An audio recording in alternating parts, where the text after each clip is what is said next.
বন্ধুরা আসসালামু আলাইকুম। আশা করছি সবাই ভালো আছেন। মানুষ মানুষের জন্য, জীবন জীবনের জন্য।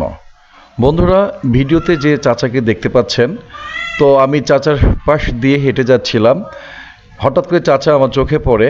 তো আমি 30 মিনিটের মতো অপেক্ষা করছিলাম, তাকে একটু অবলোকন করছিলাম।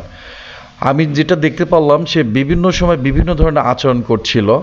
তো তারপরে বুঝতে পারলাম সে সকালবেলা থেকে দীর্ঘ সময় বসে থাকার কারণে তার কোনো কাস্টমার ছিল না, সে কোনো কাজই করতে পারেনি।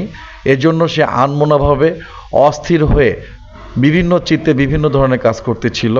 তো আসলে বসে বসে আমি চিন্তা করছিলাম যে মানুষটি সংসারের দায়িত্ব যার উপরে, সে কোনো কাজ করতে পারছে না, হয়তো সংসারে বাজার করতে হবে, হয়তো কিছু একটা করতে হবে, কোনো কাজ না করার কারণেই হয়তোবা তার মনে অনেক অস্থিরতা বিরাজ করছে, অনেক খারাপ লাগছে, এই কারণে হয়তোবা অনেক সময় অনেক ধরনের আচরণ সে করছে। তো বন্ধুরা, আমার কাছে অনেক কষ্ট লেগেছিল। অনেক খারাপ লাগার কারণেই আমি দীর্ঘ সময় তাকে অবজার্ভ করেছি। বন্ধুরা দেখুন, সে কিভাবে বিভিন্ন সময় বিভিন্ন ধরনের আচরণ করছে। একজন মানুষের কর্ম না থাকলে কতটুকু কষ্ট লাগে বন্ধুরা, আপনারা বুঝতেই পারছেন। তো আমরা মহান রাব্বুল আলামিনের কাছে দোয়া করি উনি ভালো থাক, সুস্থ থাক। আসসালামু আলাইকুম।